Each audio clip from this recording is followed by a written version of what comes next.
Hare Krishna, dear devotees. So we just changed the device so that you can hear me properly. So let's continue our session. How to give up addiction of hearing and talking about the abominable activities of materialistic persons, right?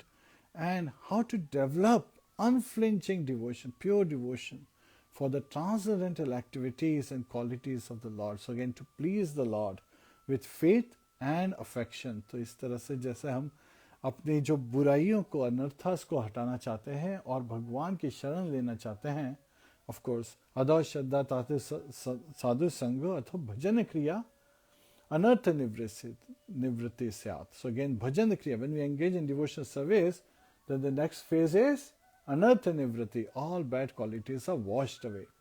So this is a very cyclic process जिससे हमारी निष्ठा, रुचि, आसक्ति and finally भाव and Prem develop होते हैं. हरे Krishna. So again, I'll quickly capture the 3 lessons that we'll be looking at today. So first 11 verses are focusing on the 2 types of householders. One are called grahmedhis, who are engaged in religiosity, dharma, earth, economic development, right? They do various occupations so that they get the fruits, and then calm so that they enjoy their senses. So that is the focus in the very first verse that has been identified. They are not interested in the liberation, the 4th aspect. So that is also very important. Then other kind of householder are grahasthas. Grahasthas are householders. They are carrying out their occupational duty as a matter of duty. So they are carrying it out as a duty, not to gather funds and so forth and so for their enjoyment, but rather they use everything in serving Lord Shri Krishna, their time, their energy, and all their belongings, whatever they have access to, they want to dovetail everything to please Lord Shri Krishna, because Lord Krishna is Bhoktaram Yataprasam. So he is the beneficiary of all sacrifices. So all activities that we do, they should be dovetailed towards pleasing Lord Shri Krishna. Otherwise, they would be, useless labor. Dharma sarishtita pumsan vishwakshena katha suyaha na utpadyate yadiratim shama eva hi kevalam. So all religious activities, all occupational duties that we perform in our life, if they do not develop love for God, and if they do not develop attraction in our heart towards the lordships, right, Shri Radha Krishna, then they are just useless labor. So we have to understand from that perspective. That's the first part. Second part is demigod worshipper. Traivargika is their focus versus devotees. And third is, what is the true purpose of life and understanding the blessing. So in this chapter, I will cover the blessing first so that you understand how important it is. So when understanding the true purpose, Lord Kapil is also identifying that this message that he is providing is not for an atheist, not for an agnostic, not for a person who is envious, not for a person who is looking for name, fame and glories, not for a pakhandi, right? Means again, they are putting on different faces, but in their heart something else is going on. So it is not for these kind of people, it is for people who are devotees, who want to please Lord Shri Krishna, who wants to engage in devotional service with attraction, with attention, with absorption and affection and attachment. So again, from that perspective, one who is engaged should be hearing about these pastimes and these instructions. And anyone who meditates upon the Lord with faith and affection, who hears and chants about the Lord, right, his name, form, activities, pastimes, surely goes back home, back to Godhead. So that is the blessing given in the last verse of this chapter. So this is why devotees will love to chant the holy name. Hare Krishna, Krishna Krishna, Hare Hare, Hare Rama, Ram Rama, Hare Hare. So again, because we are praying for the Lord's mercy, yet at the same time we also understand that we are praying for the Lord's mercy, and also this is an prarthana, right? This is a prayer, which is also devotional service. So the mercy, what we are looking for is to get devotional service, and we are getting devotional service also simultaneously. So those are the glories. It's like having a cake and eating it too. which is a very rare situation, right? So we should be very grateful. Now, when we talk about the two types of householders, they have similar acts but different goals and objectives completely identified. And they have been distinguished with respect to demigod worshippers, right? So they are engaged in pious activities. They are not committing sinful activities. They are doing good activities. But what is the focus?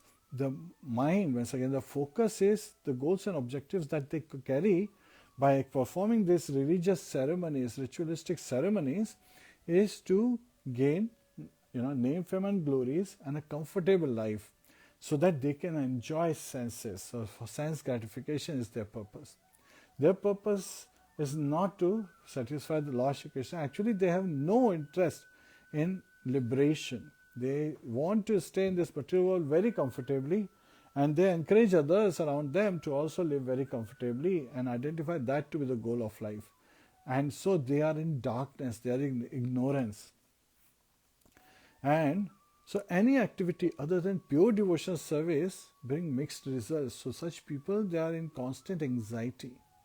So when we talk about that perspective, we will look at Grahamedhis as demigod worshippers, and then the second section is where elaborately demigod worshippers versus yogis, bhakti yogi, which is bhaktas, have been compared.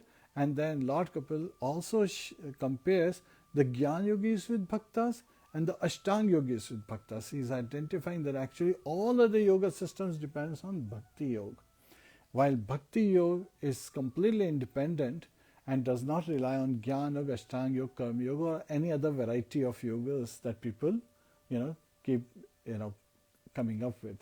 So that is the true essence. And what is the purpose of life? To attain love of Godhead. And what is the purpose of Vedas? Veda means knowledge, right? Sometimes people say, Srimad Bhagavatam, why do people refer to as Vedas? Because it is the ripened fruit of Vedic knowledge. It is the ripened fruit as given.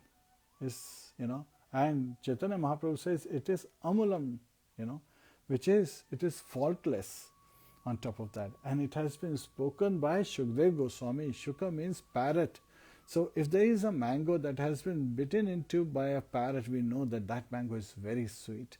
And it has been passed down very carefully from one acharya to another in the disciplic succession so that it comes to us and we are able to relish this Srimad Bhagavatam.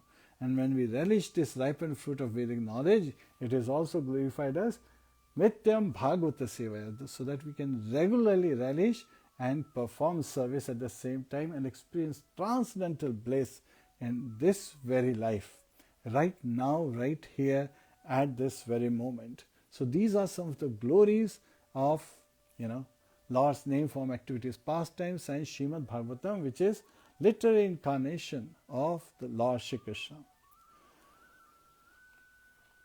So the purpose of Vedic, activities, all the Vedic knowledge is to bring us close to, Lord Shri Krishna. The final point is Krishna consciousness.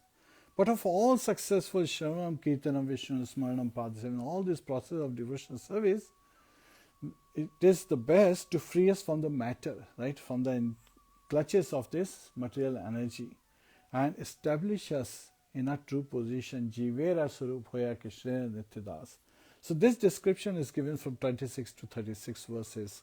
Those 6 verses discuss this particular description at length. So let's just dive into. So again, I gave you a little deeper, which is like a 5-minute synopsis of what this is. And now let's dive deeper. What are the two kind of householders? But before I talk about householders, because sometimes people, they get surprised, like people who are performing pious activities, jo karma kar rahe hain, like why are they suffering? Why are Yamdutas coming to get them? Right? So again, it is very important for our benefit. We should understand this science behind our existence in this material universe, how everything is working. Because in spiritual world, everyone is full of knowledge. Everyone is completely in bliss. They have full knowledge, full understanding. So they don't have to worry, and they know that the only object of worship, only object of their devotion, only object of their attention is Lord Shri Krishna. The only object of their affection is Lord Shri Krishna. So they're completely attached to the Lord's lotus feet. But in this material world, we are in darkness, right? This is where we are in ignorant state. So we want to become aware. It is our responsibility. Athato Brahma Jigyasa. We have to make this inquiry. Why am I here? What is the purpose of this life? Why is there suffering? How can I get out of this cycle of birth, death, old age, disease, which are dukkha dosha anudashna, which are constant miseries? How do I get out of this? And this inquiry is essential so that we can become truly happy. Not the material happiness, which is like absence of distress. That is material happiness. It's like sparks in the dark. We don't want to experience sparks in the dark. We want to be in the full sunlight, right? Krishna Surya Sama Maya hai andhakara jaha Krishna taha nahi maya radhikara. Lord Krishna is like the sun, and when there is light, we can see everything as it is, right? And not the darkness. Maya is referred to as the darkness, which causes us to not understand what is going on around us. So that is also very, very important for us to understand. So Srila Prabhupada used to tell about this story. A demigod worshipper, there was a goddess Kali worshipper. Now in this chapter, in the purpose, Srila Prabhupada also referred that sometimes the demigod worshippers, they have this tendency of thinking that no matter which demigod you worship, you attain the same perfection, because their focus is religiosity to get economic development and sense gratification. They are not understanding the liberation aspect. To them, the liberation is sleeping at night. That's the limitation of their liberation, the definition of liberation. So they just want to sleep peacefully, but then they still don't get to sleep peacefully because they are missing the main aspect. What's the main aspect? The center point, which is, who is Lord Sri Krishna. He is the Supreme Personality of Godhead, and He is the master of the senses. So without satisfying His senses, our senses can never be satisfied. So this story goes that there was this Kali worshipper, and he used to go to the temple, and he was looking for some promotion, right? He wanted to, get some benefit.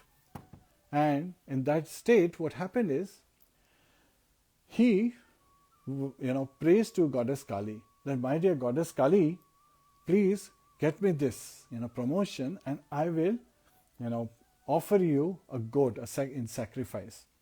So in due course of time, he gets the promotion.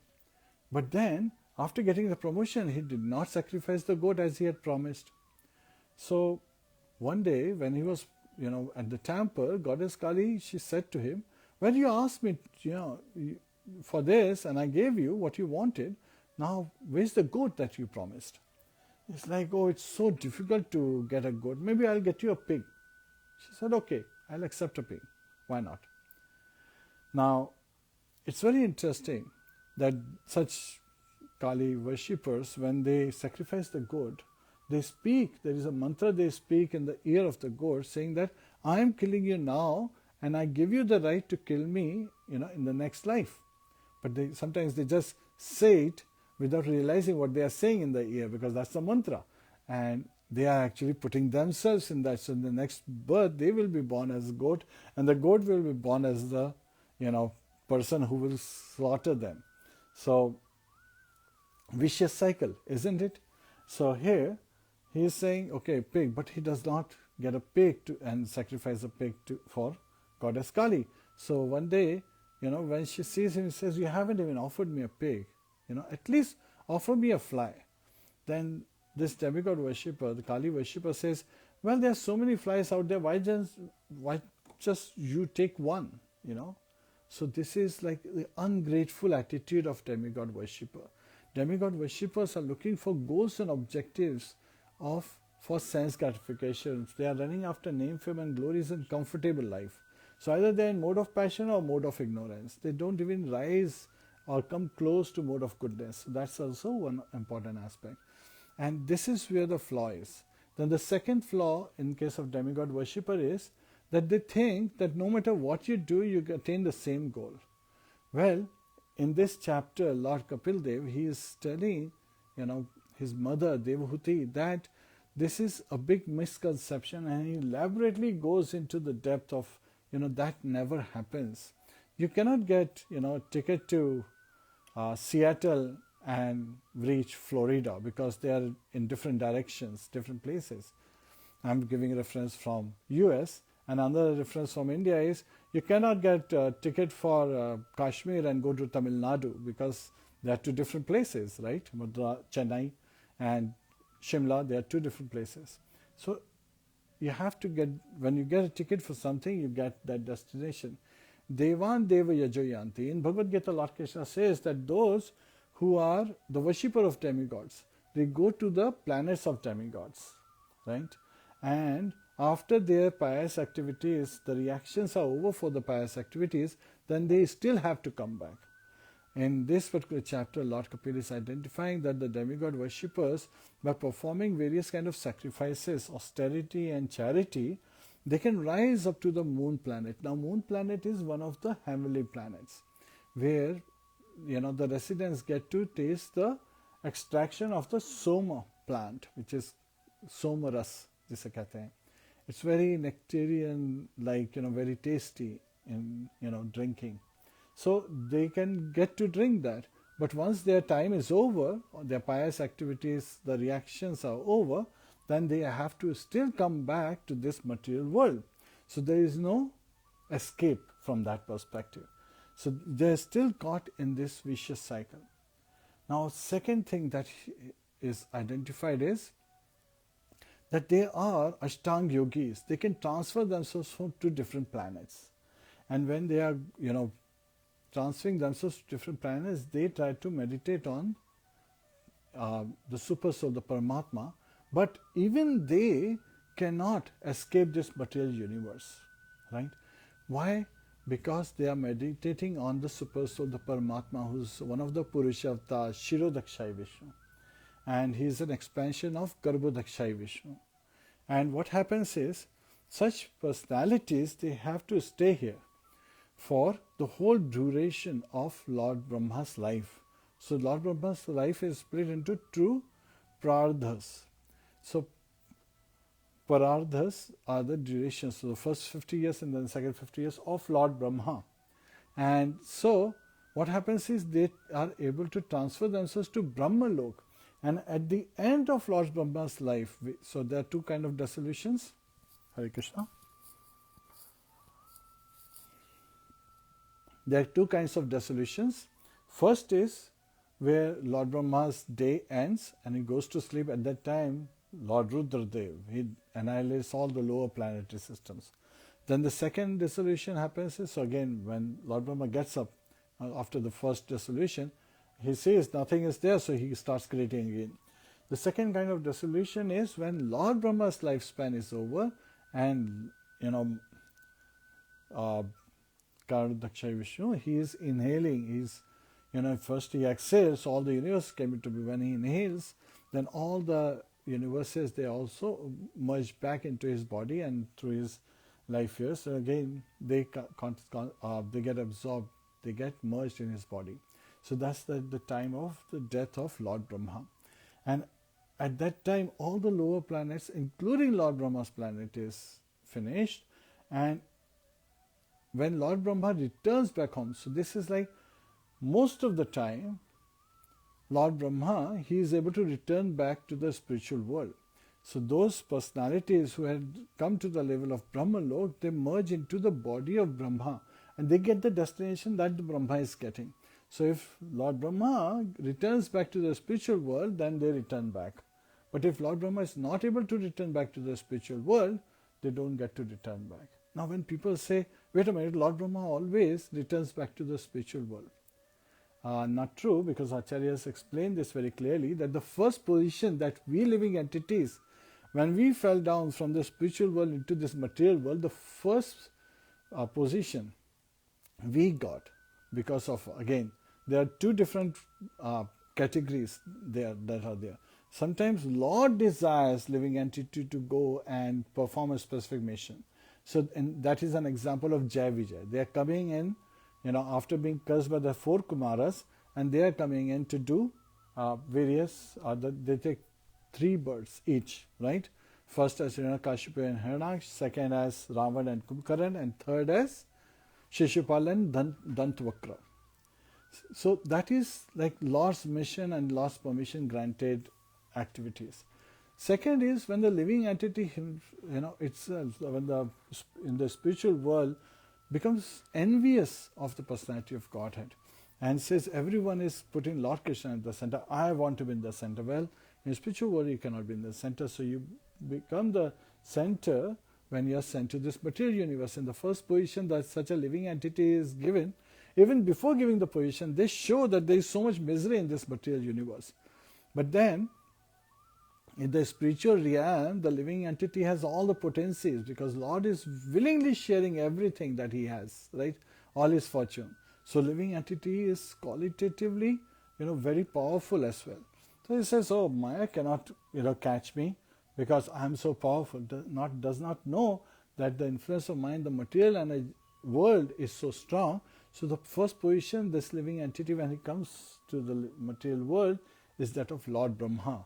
So each of us have been Lord Brahma when we first came, but we could not return back home, back to Godhead. We fell down from our position, and so we got caught up in this cycle of birth and death, right? Birth, death, old age, disease. These are the four kind of miseries we are seeing since then.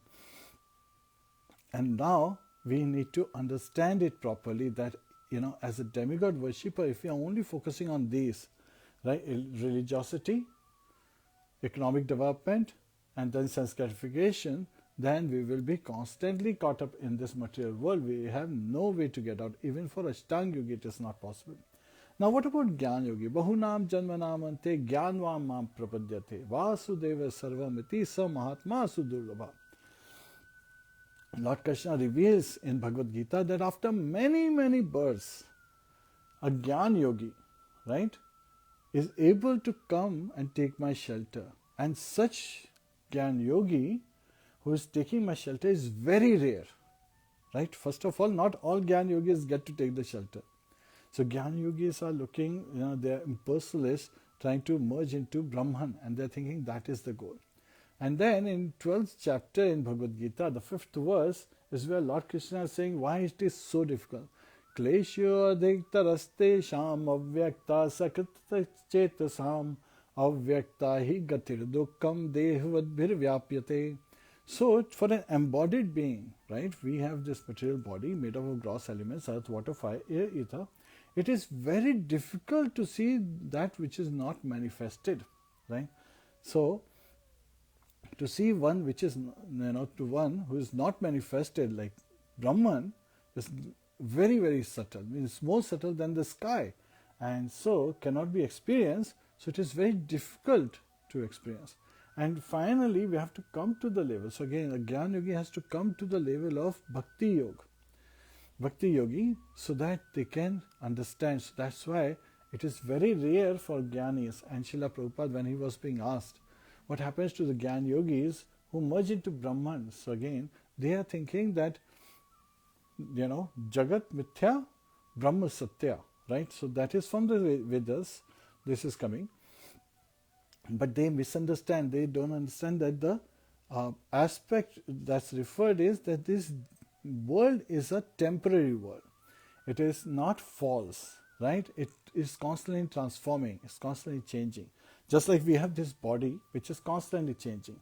So we minute living entities have this limited body, and in the universal form of the Lord, in the material, which is also material, Lord is appearing as a Vishwarup, right? That's the name given. So that is, in this material universe, there is a form of the Lord which is also material, but is being run by the Supreme Personality of Godhead, who is, the supreme proprietor of material and spiritual universes. So we have to understand with the right perspective. While this material body that we have received is by the mercy of the Lord, because He has instructed Mahamaya, Goddess Durga, to provide us. And the whole fort that is our jail is being guarded by Goddess Durga, Mahamaya, who is a maidservant of Yogamaya, maidservant of the maidservant of Yogamaya in this material world. And she is doing her best to make sure that an unlawful citizen, right, a criminal, does not get out of this jail. And only a lawful citizen is able to get out of this jail. So who are the lawful citizens? the devotees, because law is to understand what is the purpose. The fourth aspect is essential. Dharma kam is not that important as the liberation. But then people who are in ignorance, who are in darkness, they don't focus on liberation, they don't seek self-realization. And that is the difference.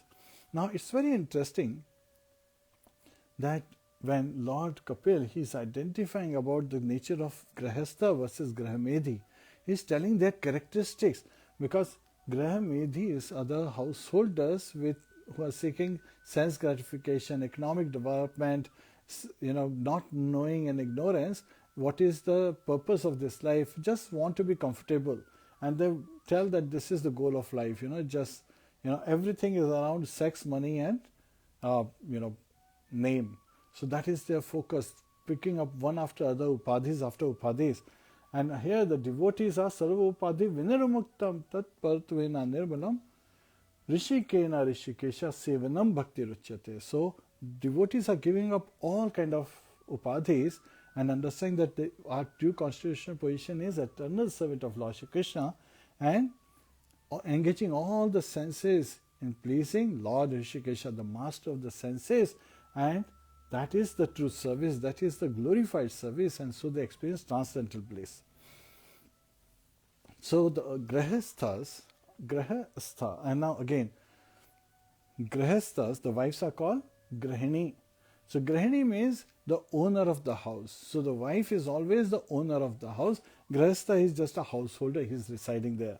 Grahamedhi thinks that he is the owner of the house, while he also has a wife, right, who's also a grahini. So in reality, he doesn't even realize that it is the wife who actually owns the house. I am only just situated here. Rather, he thinks that everything belongs to me, my wife also belongs to me, and so he wants to enjoy everything for his comfort. That's another place where we see such a person as Grahamedhi, who is worshipping the demigods, who is seeking economic development, who is seeking sense gratification, and he is exploiting everything around him for his purpose. While a Grahastha is engaging everything, all activities, their occupational duties, they are also doing same kind of job as Grahamedhis are, but they are doing it as a matter of duty. Now Srila Prabhupada shares a beautiful example in this chapter. He talks about Arjun. In the beginning of Bhagavad Gita, we see the first chapter observing the two armies, right? And also sometimes referred to as Vishad Yoga, because he's repenting. I don't want to fight with my relatives, right? So it was on his sense level, he was declining to fight. Even as a Kshatriya, he's saying, I don't want to fight to get pleasure for my body, because these are my kingsmen, these are my relatives, these are, I see my Guru, Dronacharya standing there, I see, Grandsire Bhishma Dev standing there, I see all my brothers, uncles, nephews on the battlefield. How can I fight with them? I don't want to fight with them, because this was on the sense level, on the bodily level, he was relating things. So he refused to fight. But then he did fight when Lord Krishna says that you have to fight as a matter of duty, because I am the one, right, for my satisfaction. Mama smarana yuddhyacha. So by remembering me that for my pleasure you are fighting, you should carry out your devotional service. So a grahastha, a householder, carries out all their duties for the pleasure of the Lordship. So they understand that all these family members are actually Vaishnavas, right? They are just covered with these material bodies, and the householder feels responsibility that I have to dovetail everyone in Lord Krishna's service. I have to take everyone back home. I have to make them very close to Lord Shri Krishna. And so engages everyone, all the family members, in Lord's devotional service. And intelligent, householder, intelligent person understands when they are agnostic, they don't like to hear about Lord Shri Krishna, can still engage them by showing by their own example how happy they are, and by making offerings of bhoga every day and giving it as prasad to the family members. And that would not just nourish the body but also the soul, will satisfy the soul and awaken the true consciousness, right? Jivera swarup hoya krishnera nityadas. The true swarup जो हमारा है वो है हम भगवान के दास हैं, नित्य दास, eternal servant. So they will be awakened in their, life, so that they can take to devotional service. While Grahamedis, they are referred to as Kama Mudhas, right? Kama means various kind of activities. Mudhas like asses. They are engaging all kind of asses. So again, we were looking at this like demigod worshipper are seeking a goal and objective for sense gratification, name, fame, glories. While a grahastha, a devotee, is engaging in all kind of occupational duties for the satisfaction of the Lordship. So this is where I brought like the example of Arjun. And similarly, there is example of Karna. Karna was told before Kurukshetra battle that actually he is the eldest among all the Kaunteyas, which is the Kunti Putras. So he is the first son of Queen Kunti. And Lord Krishna told him that you can, take on this position and there won't be any fight because Duryodhana won't fight with you and the Pandavas will gladly accept you as, their eldest brother and you will be the one ruling. But Karna, he refused. When Lord Krishna is telling that this would be the right thing to do, he's actually talking to Vivaswan, right? Because there is an amsha of Vivaswan in Karna. But there is also an amsha of an asura, a demon, Sahastra Kavach, Dambodbhava, Rakshas. So again, there are two personalities in Karna which are in conflict. So sometimes people are attracted by Karna because he's so magnanimous. But then on the other side, he's so evil because that's Dambodbhava Rakshas, showing his influence. Karna is engaging all kind of drinking wine and abominable activities. While on the other hand, he is engaging in such chivalrous activities, showing his valor on the battlefield time and again. So Karna came to the battlefield. First of all, he was not allowed to enter the battlefield till Bhishma Pitamaha said, if I'm on the battlefield, he will not get on the battlefield. So after Bhishma Pitamaha was lying on the bed of arrows, Karna became the general. So of course, first general was Lord, Guru Dronacharya, then Bhishma Pitamaha, and now after Bhishma Pitamaha, Karna became the general. And he came to the battlefield only with one purpose. He said to Kunti when she came that, please don't kill, your brothers. They are your brothers. He said, well, Pandavas will always be 5, so one of them have to go. And it was Karna alone when fighting. He defeated Yudhishthir in his one-on-one fight, but he said, I'll let you go. If he had killed Yudhishthir or made him surrender, the battle would have ended. But no, he was looking for name, fame and glories to satisfy Duryodhana, but even more than that, his own sense gratification. He wanted to get the glories that I am the one who is going to kill Arjun because, I am better than Arjun and Arjun is the best warrior on the Pandava side. So he didn't let go Yudhishthir. He defeated Bhima. But he said, okay, I give you Pranadhan. He let go Bhim. Nakul Sahadev, he let go. When he came in front of Arjun, he was ready to fight. He had only one goal. Either I will live or Arjun will live. So that was because of sense gratification. He was with this mood coming. So again, this is another example of where Arjun is fighting on the battlefield, doing the same activities as Karna, but he is doing it for the pleasure of Krishna, and Karna is doing it for his own sense pleasure, for his own satisfaction. His false ego is so big that he is trying to satisfy himself, and that becomes the cause of his death as well. So here, what are the other qualities? So again, Lord Kapil is narrating the qualities of, devotees, comparing them with for the Grahamedis. So again, he is saying that the Grahastha is a Prashant person. Prashant means one who is completely satisfied. So we covered this yesterday as well. The Prashant, once Srila Prabhupada was, walking on the beach of, at Los Angeles, and he pointed to the Pacific Ocean. He says, why is Pacific Ocean so quiet on the surface? Shant. Prashant means very quiet, very peaceful on the surface. So none of them could answer. Srila Prabhupada said, because it is deep. So devotees, they understand the depth of, this life, the purpose of this life. That's why they develop the depth and they are engaging in devotional service further going deeper in their consciousness and developing that Krishna consciousness, seeking to give pleasure to Lord Shri Krishna, Shri Radha Krishna. So that's why they are prashant, they are referred to as very calm, very sober, and also they are referred to as Atmaram. Atmaram is one who is rejoicing within himself, right? Atmarama chamuniho nirganta purukrame kurvanti hatu kim bhakti mittam bhuto gudo hari.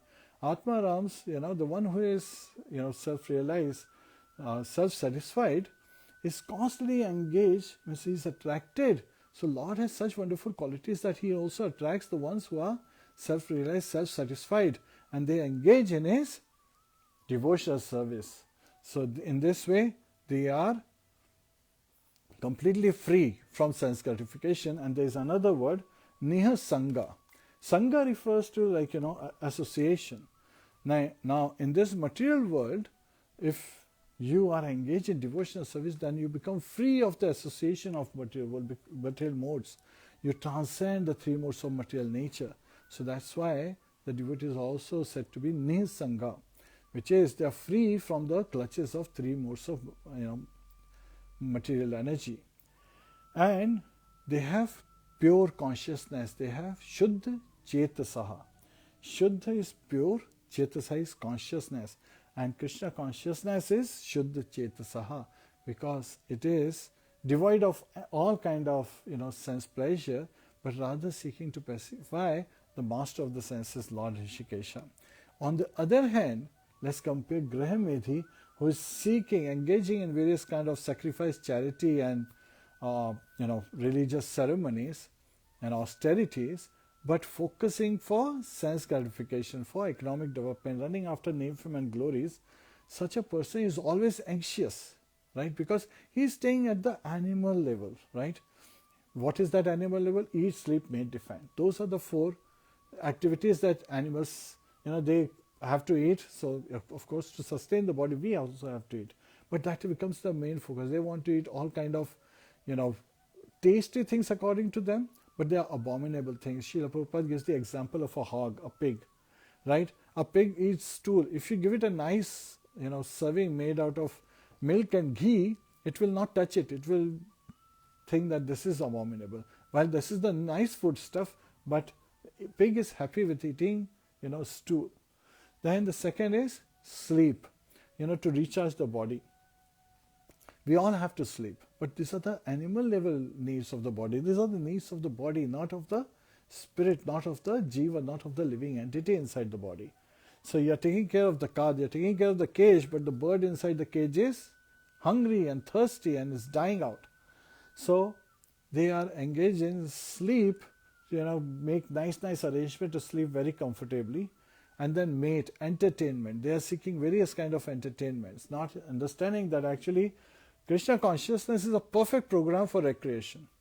Srila Prabhupada says that we have a perfect program because all we do is we eat prasadam, we chant all day, we dance all day, and we continue to serve the Lordship, which is full with exactly these three activities. Eating more prasadam, chanting all day, dancing all day. So it's a perfect recreation program, but they don't know this. So they try to run out and try to, hear about stories, about, some fictitious stories, some fiction out there, or they want to know about people who are like them, who became famous and how they became famous. And now those people will never share their true goals. Like actually it all happened by accident, by Lord's mercy, His causeless mercy. They won't share that, but these people think, oh, if I endeavor in this manner, I will get the same result. Well, it has been proven time and again that if one person is diseased, even if you give him the best doctor, the best medicine, the patient dies. Why? Because does not get approval of the Supreme Personality of Godhead. Lord Krishna is Sarva Karana Karanam. He is the cause of all causes. So ultimately everything ends at Lord Krishna's lotus feet. They don't know this. And comes, eat, sleep, mate, defense. So defense. So they are always fearful.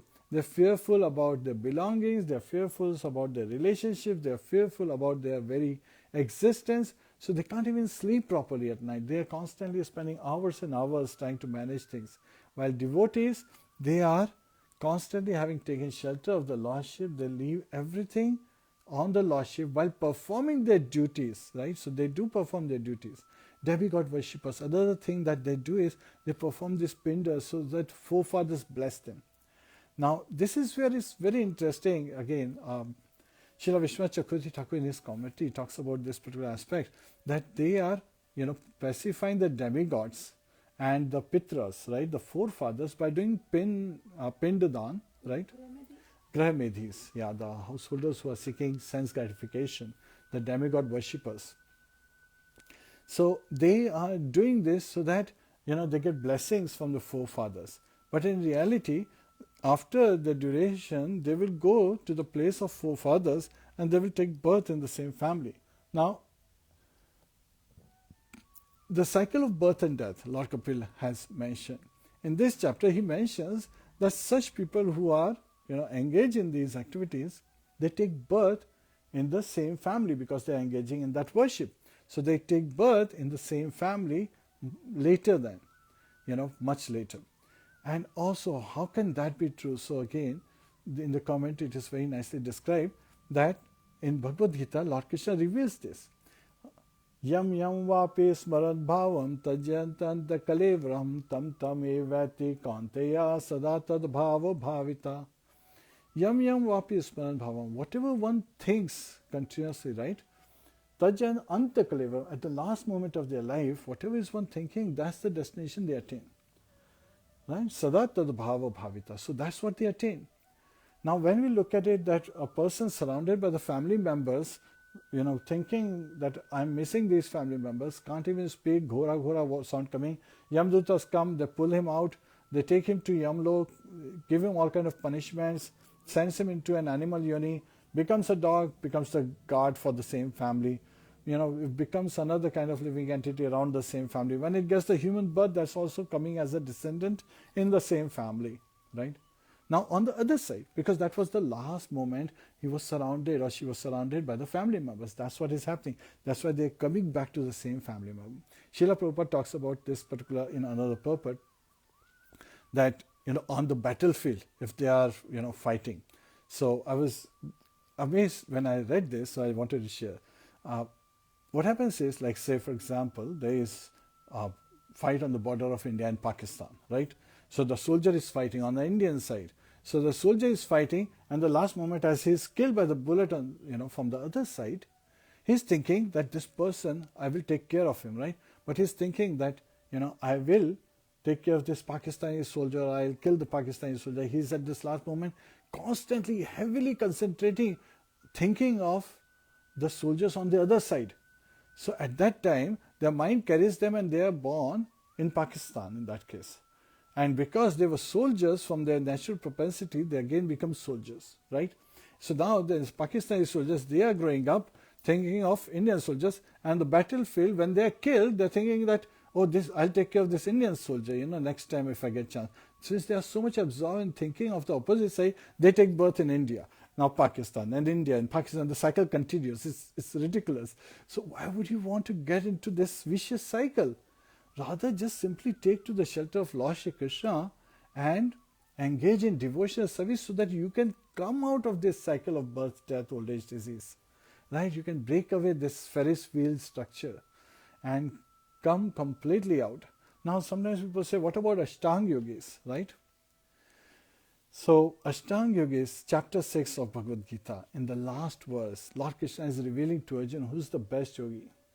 Yogi nam api sarvesham madgatena atmana shraddhavan bhajate yo mam same yukta tamo mataha. So, according to his opinion, mataha, right? Lord Krishna's opinion, that one who is engaged in my devotional service, ananya, means again not thinking of anything else but only engaged in my devotional service, is the topmost yogi, is the best yogi among all yogis. So who's that yogi? Is a buddhi yogi or a devotee, a bhakti yogi. So this is where a devotee again is engaged in devotional service. So he is the best of among all other yogis, and he is able to attain the perfection. And yes, sometimes people say, What about if I pray to Lord Brahma, like Lord Brahma? Well, Lord Brahma himself is not Amar, he is not immortal, and on top of that, he cannot grant liberation, right? Because he is also praying to the Lord Shiva for liberation. And even Lord Shiva cannot grant liberation, moksha. Rather, it is only Lord Krishna who can grant liberation, and that's why he has a beautiful name, Mukunda. Mukunda means one who can grant liberation. So that's the name of the Lord Shiva, identifying that only he can grant liberation. So we should understand, in proper manner as how to engage in all kind of activities. So when a grihastha or a devotee engages in devotional service, they engage with detachment to the things that are around them, engaging everything and attaching everything to the lotus feet. Nirbandha Krishna Sambandhi, detached from the various things around them, and Krishna Sambandha, and dovetailing everything in relationship with the Lord and with the knowledge in Krishna consciousness, right? Such devotees can enter Vaikuntha. Lord Kapil is revealing to his mother that those devotees who are engaged in my service with detachment and knowledge. So bhakti has, two sons. One is Vairagya and other is Gyan. Gyan and Vairagya. They enable us to get out of the clutches of Maya and go back home, back to Godhead. So another aspect in the purpose, Srila Prabhupada talks about Pravritti Dharma. So again, there is Pravritti Marg, which is, living entities who are coming in this material world for seeking sense gratification. They have a sense of overlordship, and the sense of overlordship is called Pravritti. While just opposite to Pravritti is understanding that nothing belongs to me, everything belongs to Lord Krishna. That's Nivritti Marg or Nivritti Dharma. So a person Nivritti Marg as a devotee is acting in Krishna consciousness to please the Supreme Personality of Godhead. So they follow the path of light. So in the purpose, Srila Prabhupada says that they follow the path of the sun. So the southern path of the sun that is there, they follow that path so that they can get out of this material universe. And at the end of one's life, one should not enter the darkness, one should enter the light. So again, that is something that we should remember, that we should always be looking for light so that we can understand things as they are, and we can be free of all kind of addictions, all kind of impressions that we have been gathering, all kind of anarthas that we have been collecting for so many years, and we can go back home, back to Godhead. So in this chapter afterwards, Lord Kapil is revealing that all the purpose of Vedic activities is to bring one to the final point in Krishna consciousness. But of all the processes, like the most potent process are Shravanam, Kirtanam, Vishnu Smaranam, Padasevanam. So again, Shravanam, hearing, is very potent, is the most potent. It comes in the beginning, but actually that opens the heart of a devotee so that we can welcome the Lord in our heart. And when we do Kirtanam, Hare Krishna, Krishna Krishna, Hare Hare, Hare Rama, Rama Rama, Hare Hare. Lord, He is dancing on our tongue and we are attentively hearing. So He enters our heart and completely purifies, Cheto Darpadamajana, completely purifies us of all the bad impressions, all the anarthas that have been collected in our heart. So that is the purpose, from these engagement in devotional service. Now in this chapter, Lord, He reveals that this knowledge should not be given to one who is envious, right? Because first of all, such a person would do more harm to himself than anything else. And Lord also explained that this devotional service, should be done very carefully and should be preached very carefully to people. And He actually identifies 4 categories, right? That even the devotional service can be performed with 4 categories. That kind of raises a doubt in our mind. What are these 4 categories? What are these? Because Lord Krishna, He reveals to Arjuna, right? In the 18th chapter, He is saying, Dharma, sorry, not dharma, sacrifice, austerity and charity should always be performed, right? So again, sacrifice is yajna, dan and tapa. Charity is dan and austerity is tapa. So they should always be performed. And we also hear that actually in 17th chapter in Bhagavad Gita it is revealed that you can perform this under 3 modes of material nature. So if you are performing sacrifice as a matter of duty, you are performing that sacrifice in the mode of goodness, right? So you may be praying a demigod or a forefather as a matter of duty. You may be performing tarpan as a matter of duty. Then you are in the mode of goodness. So again, so sacrifice performed, but bhuktaram yagatapsam. So again, who's the beneficiary? Ultimate beneficiary is the Lord Shri Krishna. So one who is worshipping and performing tarpan or making an offering to the demigod is alpa medhasa. He is less intelligent because he is worshipping Lord Shri Krishna indirectly through a demigod, not understanding that the demigod has received that position by the mercy of Lord Shri Krishna. So that's the short, that's the less intelligence, that's where it applies. And then the second aspect is they are doing it as a matter of duty, not expecting any return. So they are still in the mode of goodness, but they are doing less intelligent thing. Now, if someone is performing various kind of sacrifices, right, big home yajnas and all that, then they are performing it if the objective is my name, fame and glories will spread. So again, when they are looking for name, fame and glories, then the same activities are in the mode of passion. So when one is performing activities with this objective that I'll get great name, fame and glories, then they are doing it in the mode of passion. So even in bhakti, when somebody looks for name, fame and glories, it becomes mishra bhakti. It's mixed with, this mode of passion. And then if one performs sacrifices without regard to the scriptures, without regards to the mantras, without regards to the environment, without giving any remuneration to the priest, then that is in the mode of ignorance. And they will constantly just suffer because they won't get the fruits. Rather, they will get more sufferings for having performed that. And they will fall down further and further in the mode of ignorance. So that somebody performs bhakti just becoming a sentimentalist without understanding what true bhakti is, and just doing man garant, right? अपने जो मन में आ रहा है वो कर भी ऐसा अच्छा लगता है इसलिए ऐसा करना है. If they don't see the effect and it does not develop attraction towards the lordship, then that is in the mode of ignorance. And that devotional service, again, those kind of sacrifices and devotional service also would cause further not to have any fruit. But because they are thinking of Lord Shri Krishna, in due course of time, they will rise above the mode of ignorance because Krishna Suri Sama, right? So if you have to attach, don't attach to a demigod, but attach to Lord Shri Krishna. Akamaha sarva kamo va mokshikama udaradhi tivrena bhakti yogena yajate purusham param. Akama, if you have no personal desires for sense gratification. Sarva kama, if you have all kind of desires for sense gratification. And mokshikama, if you desire liberation. Udaradhi, if that is your goal, Tivrena bhakti yogena. Then with great enthusiasm you should engage in devotional service. Yajyate purusham param.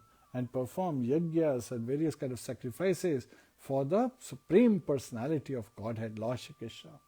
So again, in due course of time they will purify because their direction is towards Lord Shri Krishna. But if the direction is, they don't even know who they are praying to, what they are praying for, and why they are doing all these activities, they are in ignorance. Similarly, charity. Charity, when performed as a matter of duty, that this is my duty, I should give charity. Like Shastras say, Vedas say, that 10% of your income should be given in charity. 50% actually. But after the taxes and all that, that becomes like 10% at times, depending on where in the world you are. So, what you give in charity, again, as a matter of duty, then it's in mode of goodness. When you are giving in charity so that your name will become glorious, right? People will call you big, Danveer, Karn ki tarah se, like they will glorify you. So that is in a mode of passion. And charity without, proper consideration of time, place and circumstances. समय काल पात्र का ध्यान नहीं रखते हुए अगर हम किसी को charity में कुछ दान देते हैं, it is completely, useless, fruitless because it is in the mode of ignorance. Yet, if we direct even that towards Krishna, give it somewhere indirectly, then it becomes agya sukriti. It is unknowingly good deed that's done. So, charity, even unknowingly in Krishna consciousness, is called agya sukriti, that can open your gates to the spiritual world. Now comes the last one, austerity, right? Tapa. Tapa is when you are performing various kind of religious ceremonies, various kind of austerities, as a matter of duty, then they are in the mode of goodness. So you could be performing an austerity, like ladies, they observe Sola Somva. But because it is to be observed to get a better husband, then it's not in the mode of goodness, it's in the mode of passion. Right? So again, because they are looking for the fruits of their result, fruits of the labor. So when you expect something as a fruit in return, then it's a trade exchange. It's not devotion. It's not a loving exchange. You are not worshipping because, this is a worshipable deity. You are worshipping because you want something from this, and this personality can give you. So that's why, sometimes people, and in Vedas it's given, if you want this, worship this deity. If you want that, worship this deity. So various deities have been identified. But actually all these deities, they are actually getting, all these demigods, they're getting their ability to give something, in return by the mercy of the Lord. So such people are less intelligent. So they, this is in a mode of passion, this exchange, trade exchange that's going on in the name of austerity. And then finally, in mode of ignorance is where a person tortures their body, does the wrong thing, disregarding the scriptures, doing what is not to be done and not doing what is to be done. They are in the mode of ignorance. So that is also another aspect. Sometimes it's referred that when Hiranyakashipu was meditating, he was looking to get the boon to become immortal from Lord Brahma. So that's mode of passion. But then he was causing so much havoc to the heavenly planets. All the universes were burning because of the ignorance that that he was not realizing how much pain he is causing, and afterwards he causes more pain because of the ignorance. So that is also, that's why demoniac propensity is in ignorance. That has been identified in the scriptures.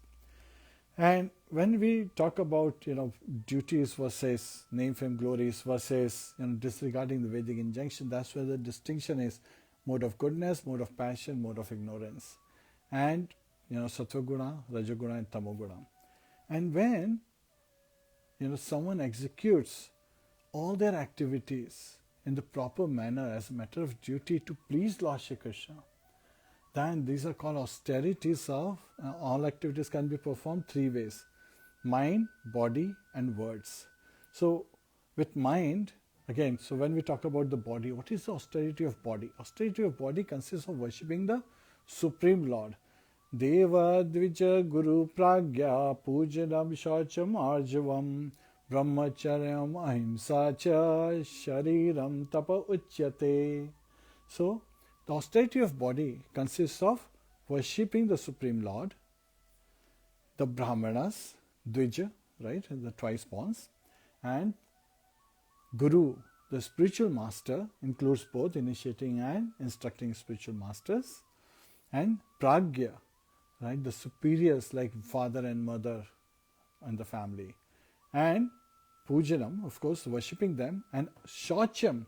Shacham is, yes, in cleanliness, with cleanliness, and then Arjavam is simplicity, and then Brahmacharyam is celibacy, living a celibate life, and Ahimsa. So these five factors are the austerity of the body.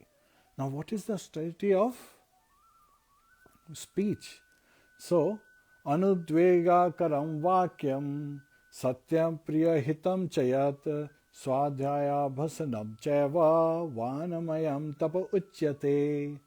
So austerity of speech consists of speaking words that are truthful, speaking facts that are pleasing and that are beneficial for others and does not agitate others, and also in regularly reciting the Vedic literature. So these five types of austerity when performed, these are the austerity of speech. And finally comes the mind, right? Because this can be our best friend if engaged in devotional service, And this can be a worst enemy if we are engaged in materialistic activities for sense gratification. So, manah prasadaha saumyatvam mana atma vinigraha bhava samsuddhitya etat tapo manasam uchyate. So satisfaction, being satisfied, atma, self-satisfied. And then simplicity, being very simple, understanding simple living, higher thinking, going for that. With gravity, understanding the depth, developing the depth in Krishna consciousness. And self-control, able to control ourselves. Animals can't control themselves, but we human beings have high intelligence. We should be able to control ourselves. And then purification of one's existence are the austerities of the mind. And one of the simplest way we can practice all these austerities are with Nam Chintanam, constantly chanting the holy name. Hare Krishna, Krishna Krishna, Hare Hare, Hare Rama, Rama Rama, Hare Hare. So Lord Kapil is telling his mother that, my dear mother, you should just take to the devotional service and not get engaged. Now, we talked about devotional service, like, Jagyadan, Tapa, in 3 modes. And then what's the 4th one? Shuddha Sattva, which is not mixed with any of the modes. Because even mode of goodness, Sattva Guna, is actually a material mode. So even that could make someone proud, right? Brahmanas sometimes they become proud because they are so knowledgeable. So the 3 modes, when devotional service is completely devoid of them, only done to please Lord Shri Krishna, to seek the pleasure of Lord Shri Krishna, not mixed with any of the modes of material nature, that is Shuddha Sattva. And that is the 4th kind, which is the glorified, and it's also referred to as pure devotional service. Anya bhilashita shunyam jnana karmadyanavratam anukulena Krishna anushilinam bhaktiruttama. So, anya bhilashita shunyam. So not having any other aspirations, right? Not being covered by the monistic knowledge or the fruitive activities. Anukulena Krishna, as Lord Krishna desires, those activities, engaging in those activities, devotional service. Anushilanam, following in the footsteps of previous acharyas in disciplic succession. Sevanam, again, that is Uttama Bhakti, that is the pure devotional service. Yes. And so Lord Kapil is saying that this instruction is not meant for the envious or for agnostic and for people who are unclean, right? Who are not even in the mode of goodness. They have unclean thoughts, unclean speech, unclean bodies, again. And it is not for hypocrites and people who are very proud of their material possession. So again, Queen Kunti in the 1st canto we covered that she is praying that it is very difficult. Janmeshwarya shutashibha idmana madhapamane varhitya vidhatum vai tvam kinchana gocharam. So again, a person who is very proud because of janma, higher birth, Aishwarya, because of the great fortune, wealth, right? Shuta Shribi. Shuta is greatly learned, a person who is greatly learned, proud of being greatly learned. And Shibhir is very handsome or attractive looking. They cannot approach you with the right mindset, my dear Lord. While you can easily be approached by one who is distressed and who is humble, who is easily, just seeking your shelter with the right mood. So it is the mood with which we approach, the objectives that we have in our heart, hidden in our heart, that matters. So devotees and non-devotees, they may be performing same activities, but why they are performing may have a gulf of difference. One may be looking for fruitive activities, those activities as fruitive activities. Another one may be looking that as devotional activities. And Lord Krishna says in Bhagavad Gita to Arjuna that all activities should be performed as an offering to him. Yat karoshi yadashnasi yad juhoshi tadasi yat tapasyasi kanteya tat kurishva madarpranam. Yat karoshi, whatever you do, yadashnasi, whatever you do, yad juhoshi tadasi yat tapasyasi kanteya. Whatever austerity, whatever sacrifice, whatever charity that you perform them as an offering to me, Arjuna. Because when we perform them, they become akarma, they don't have any reaction. Rather, they pave a path towards our road back home, back to Godhead. And there Lord Kapil is saying that these instructions should not be given to persons who are too greedy or too attached to the family life, and should not be given to the one who is not a devotee and who was envious of devotees, or even one who is envious of devotees, or to the of the personality of Godhead. And this should be given to faithful devotees who are respectful to the spiritual master. They are friendly to all living entities and eager to render service with faith and sincerity. Brahma bhuta prasannatma na shochati na kankshati samah sarveshu bhuteshu vad bhakti labhate param. So such a devotee is Brahma bhuta stage. At Brahma bhuta stage, he is prasannatma, he is always rejoicing, right? While a person who may be looking for fruitive, sense gratification, fruitive activities, and related engagement, is constantly in anxiety. He is always lamenting about the past. Oh, what if I had received that, I would have been so much happier. Oh, what if I get this in future, then I will be so much happier. But devotee does not lament about the past, does not aspire for the future. He is situated in devotional service, performing devotional service at the present moment, right? And samah sarveshu bhuteshu. A devotee thinks that there is no enemy. He is also ajat shatru. He does not consider anyone as his enemy. He understands that all living entities are, eternal servants of Lord Shri Krishna. Some know it, some don't. That's the difference.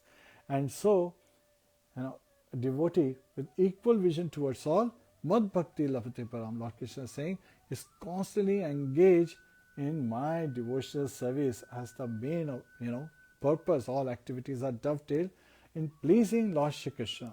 So this is how in this chapter we hear that we can give up all kind of addictions of hearing and talking about abominable activities of materialistic persons, and how we can develop unflinching devotion for the transcendental activities and qualities of the Lord, with faith and affection, with attraction, with absorption, with attention and attachment. So again, this is where this chapter ends with the blessing that whoever thinks of Lord Shri Krishna and chants his holy name will return back home, back to Godhead. Hare Krishna, Krishna Krishna, Hare Hare, Hare Rama, Rama Rama, Hare Hare. Hare Krishna. This is where the class ends. Srimad Bhagavatam ki jai, Srila Prabhupada ki jai, Srila Bhagavad ki jai, Adanta Koti Vaishnavrinda ki jai, Nitaya Go Premanande, Hari Hari Bol. If you have any questions, please let us know. Hare Krishna. Thank you Prabhuji for the wonderful class. Certainly हम सभी को आज बहुत सारे inputs मिले हैं. How we can develop that much needed strong unshakable faith and devotion at the lotus feet of the Lord, so that we can reach that platform of pure devotional service. तो प्रभु जी आज हमारे यहाँ पर काफ़ी सारे viewers ने बहुत ही वंडरफुली पार्टिसिपेट किया throughout. I was checking their comments, beautiful points, their reflections. Prabhu ji, Gita Mata ji, Varun ji, अनु गर्ग जी, करुणा सिंधु जी, निधि गुप्ता जी और भी कई व्यूअर्स ने थ्रू आउट बहुत ही ब्यूटीफुल समराइज पॉइंट्स नोट्स में लिए हैं और सभी के लिए कमेंट्स में शेयर किए हैं. मोनिका ग्रोवर जी ने भी. हरी बोल.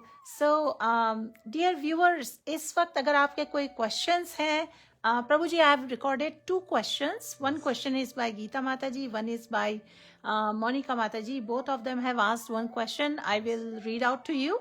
And meanwhile, अगर दूसरे व्यूअर्स को कुछ भी क्वेश्चंस हों, please mention in the comments. Prabhuji will answer your questions.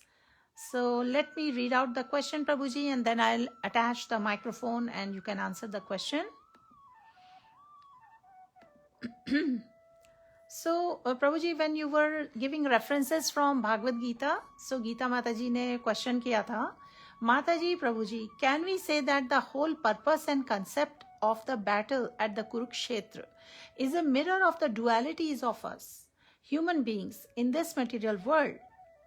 And Bhagwan's teachings to Arjun are indirectly addressed to us across generations, सो गीता माता जी का जो क्वेश्चन है वो बहुत ही रेलेवेंट है हम सब के लिए, क्योंकि हम सब we want to understand भगवान के जो instructions हैं were they meant only for Arjun or they are actually for all of us so that we can follow in the footsteps of Arjun. So इस पर थोड़ा सा और insight provide कीजिए कि किस तरीके से battle in Kurukshetra is a mirror of dualities of us human beings. And later on Monica जी का question है, she wanted to understand better about Shuddha Chetsa. You mentioned that, so she just wanted you to revisit that again. So you can first answer Geeta Mataji's question. Let me put on the microphone. Hare Krishna. So Geeta Mataji has asked this question that can we look at the battle at Kurukshetra and the instruction provided by Lord Shri Krishna, are they referring for us to understand the teaching so that we can follow and purify our existence? And yes, that is why it is also called Gitopadesh. It is Song of God as an instructions for us. So Srila Vyasadeva has this in as part of Mahabharata, when he wrote that epic, of course, when he narrated that epic, and Lord Ganesha wrote that epic. Yet at the same time, he also, of the 18 Upanishads, he picked it up and made it one of the Upanishads. So again, that 18 Puranas and 108 Upanishads. So it's also Gita Upanishad. It is referred to as, or Bhagavad Gita as we call it. And it is instructions for humanity. And it has exactly all that we need to make this life perfect. However, in Bhagavad Gita, Lord Krishna says what? And people want to see example of how to do it. So in Srimad Bhagavatam, that is described elaborately how do we carry out these activities. And when we are hearing about Bhagavad Gita, right, we are looking at it from the Puranas, and these Puranas, Mahabharata, Ramayana, at that time, when they were written, were meant for the, fourth class. So again, women and Shudras and Brahman Bandhus, Brahma Bandhus jo the, Brahman Bandhus, unke liye the. Or Dvij Bandhus, as you can say. People who could not become Dvija, the twice born, because Brahma, Vaishya and Kshatriya, they were twice born.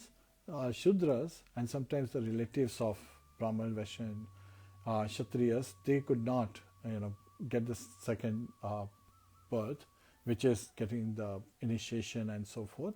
So they were meant for these, which means that they are so simple that even people in Shudra state can become transcendental.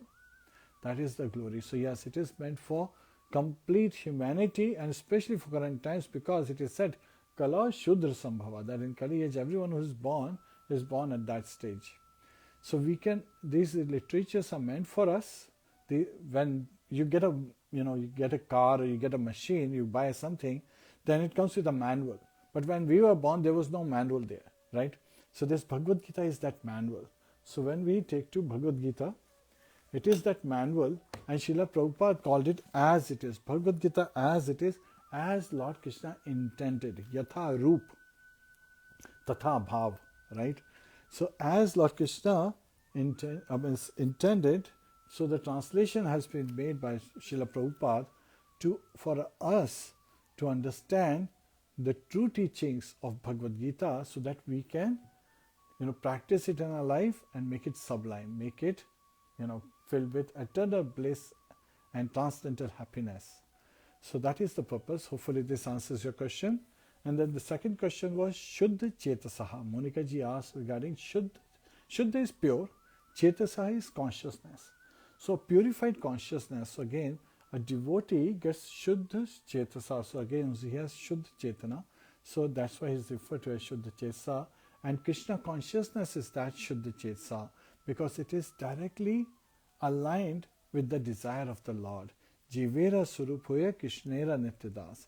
So when you engage in the activities of serving Lord Shri Krishna with love, with gratitude, with humility, and with affection, that is Shuddha Chetasaha. Not seeking any, fruitive results, any benefit, just to give pleasure to the Lordship. A mother, she takes care of a baby in her womb for 9 months because she wants to take, she has that love. So mother's love is said to be the closest thing to, Lord's love towards us. So we have to reciprocate. We always, because He is the cause of all causes. He is the original cause, right? He loves us so much. But how much do we love Him? We can show Him by our service, because we have only one Swarup that we can only serve. And the best personality, the object of our worship is Lord Shri Krishna. Otherwise we'll serve, indirectly. We'll serve Maya, who's serving Lord Shri Krishna, so we may indirectly serve. So we can either decide to bow down with Shuddha Chetasa right now, in front of the deities, and surrender ourselves, all our activities as an offering to Lord Shri Krishna, and we can just mentally pray that I am offering it for your pleasure. But we have to do it anukulena Krishna, as Lord Krishna desires, not whimsically. Don't speculate. The two level of speculation: mental speculation that Karma Yogis do, and then philosophical speculations that Jnana Yogis do. We don't have to speculate. We just have to follow the instructions of the spiritual masters, Sadhu, Guru and Shastra. Those three references must be aligned, and when we engage, we get Shuddha Chesa, we get pure consciousness, and we attain the purpose of our life, which is love of Godhead. Hare Krishna, Monika ji. Hopefully this answers your question.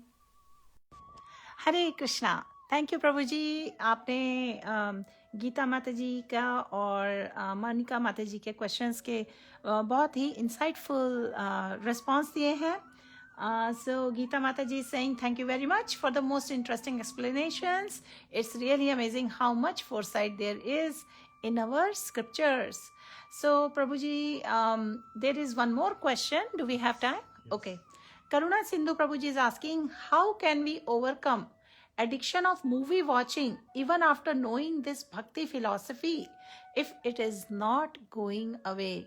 So प्रभु जी, होता यह है कि हम सब devotees पूरे श्रद्धा के साथ बैठकर ये फिलॉसफी का श्रवण करते हैं और होली नेम्स भी चैंट करते हैं, but there are moments where we fall prey to the clutches of Maya.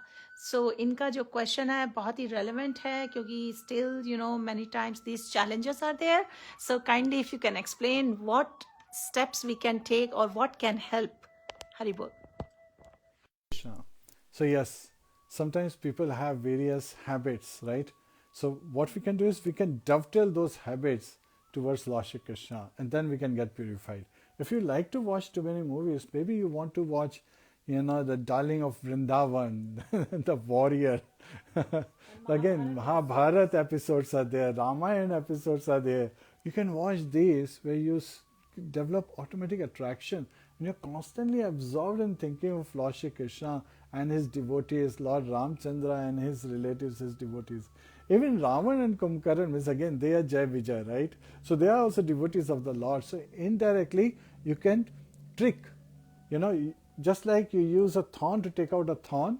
If you have this bad habit, you can remove it by dovetailing it towards Lord Shri Krishna, by taking to Krishna consciousness, by engaging your mind, body and words, and especially the mind, because Lord says, Man mana bhava, right? Always think of me.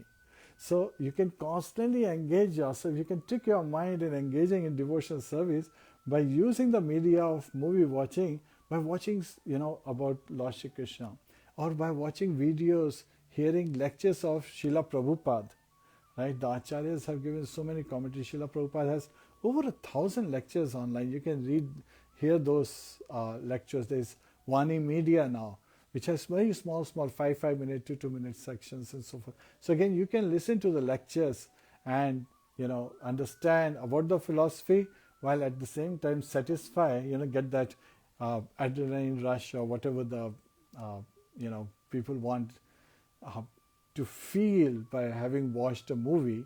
You can get that satisfaction, yet at the same time develop more attachment to Lord's lotus feet. Hare Krishna. Hopefully this answers your question. And also one thing I wanted to cover is Lord Krishna. When we hear, sometimes people say, wait a minute, this is not part of Vedas, this is Puranas. Veda means knowledge. So anything that gets you to the knowledge of the purpose of life, right? What is the purpose of life? Why am I here? What do I have to do to get back to where I want to be, where I need to be? Not want to be, but where I should be. Because we are all liberated souls in this material body temporarily, right? And this particular temporary duration from a spiritual perspective is very minute, but for us it is amazingly great, right? So amazingly long period.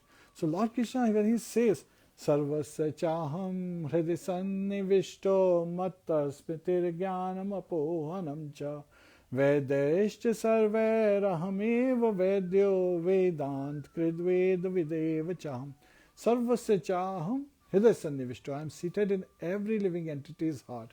So he is sitting in our heart as Paramatma. But it's not that he is divided. He appears divided, but he is not divided. It is the same one Shirodakshaya Vishnu, expansion of an expansion, and the primary portion of Lord Shri Krishna, who is residing in everyone's heart.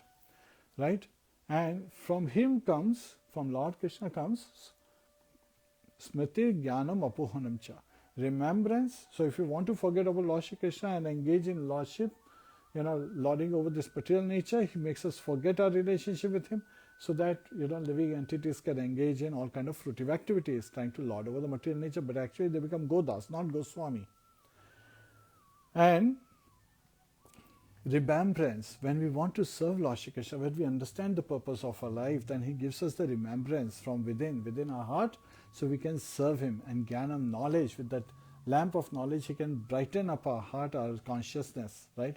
That's also Shuddha Chetasa. And forgetfulness, right, is there. So again, Smriti is remembrance, Jnanam is knowledge, and forgetfulness. And Vedeshcha Sarver Aham Vedyo. So again, he is to be known by the Vedas. He is saying that the purpose of Vedas is to know me. So Lord Krishna is to be known by the Vedas. All knowledge needs to direct us and reach the goal, which is none other than Lord Shri Krishna.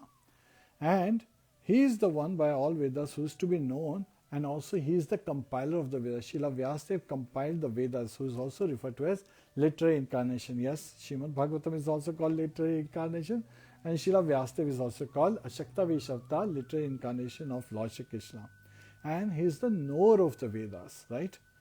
Vedant with Eva Chaham. So he is also the knower of the Vedas. So when we understand from that purpose, then any knowledge that leads us and gets us in the direction of Lord Shri Krishna is Ved. So again, that is the purpose. And the true Veda is Raj Vidya Raj Goyam Pavitram Idam Uttamam Pratyakshva Bhagvam Dharvam Susukam Kartum Abhyayam. So this is the king of knowledge, Raj Vidya. Raj Goyam, it is the greatest secret of all secrets. Pavitram, it is all purifying, right? Shuddha Chetasaha again. Idam Uttamam, and it is the best knowledge. Pratyakshva Bhagvam. Pratyakshva Bhagvam means that we can directly perceive the purification happening in our consciousness, the posterity of mind, body and speech. We can experience the effects, how our life becomes so sublime, so peaceful, so satisfied, right? Pratyakshva dharmam susukham kartum avyam, and it is joyfully performed. It is not performed in a morose state or as a labor or even as a duty. It is performed joyfully, and that goes back to the recreation program. Srila Prabhupada said that this Krishna consciousness is a perfect recreation program. Offer bhoga, enjoy prasadam, that's called prasad seva, chant the holy name Hare Krishna, Krishna Krishna, Hare Hare, Hare Rama, Rama Rama, Hare Hare, and dance all day. What else is needed there? Hare Krishna. Hopefully this answers the question. Hare Krishna Prabhuji, thank you very much. So everyone feels really wonderful about this class. We got several wonderful lessons. And so Prabhuji, आज हमने जो किया है श्रीमद् भागवतम में Canto 3 Chapter 32, और ये chapter था about fruitive activities, right Prabhuji? Yes.